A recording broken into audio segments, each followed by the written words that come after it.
আসসালামু আলাইকুম স্যার। হ্যাঁ, ওয়ালাইকুম আসসালাম। স্যার এই বন্ধের দিন আজকে কি করতেছেন স্যার? এই যে কচু লাগাচ্ছি। কচু এখানে আলু ছিল, আলু উঠানোর পরে এই জমিতে এখন ফেলে না রেখে এখন আবার এই মুখী কচু দেওয়া হচ্ছে। মুখী কচু লাগাচ্ছি।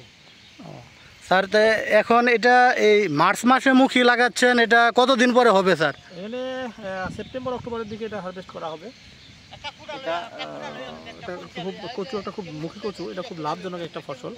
এখন যেহেতু আলু উঠানো হয়েছে, আলু উঠানোর পরে যেহেতু এই সময় এই ফসল মানে জমিটা পড়ে আছে, তো সেক্ষেত্রে এখানে একটা মুখী দিচ্ছি, মুখী কচু, এবং এটা একটা খুব বাড়তি ফসল পাওয়া যাবে আর কি।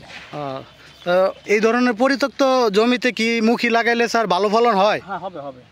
কচু সব জায়গাতে মোটামুটি ফলন দেয়, তো পরিচর্যাটা ঠিকভাবে করতে পারলে অবশ্যই এটা ফলন হবে। স্যার এই যে মুখীর যে বীজটা, এটা কোথা থেকে সংগ্রহ করবে স্যার?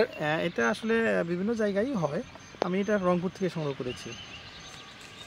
তাহলে মানে এই পরিত্যক্ত যে জমিনগুলো, এগুলাতেও মানে মুখী আবাদ করে কিন্তু ভালো ফসল সম্ভব স্যার, না? কারণ মুখীর যে একটা সুবিধা আছে, এটা হলো যে সব ধরনের মানে জমিতেই করা সম্ভব, আর মুখীতে রোগবালাই এবং পোকামাকড় খুব কম হয়, পরিচর্যা খুব সহজ, খুব বেশি উন্নত প্রযুক্তিরও দরকার হয় না।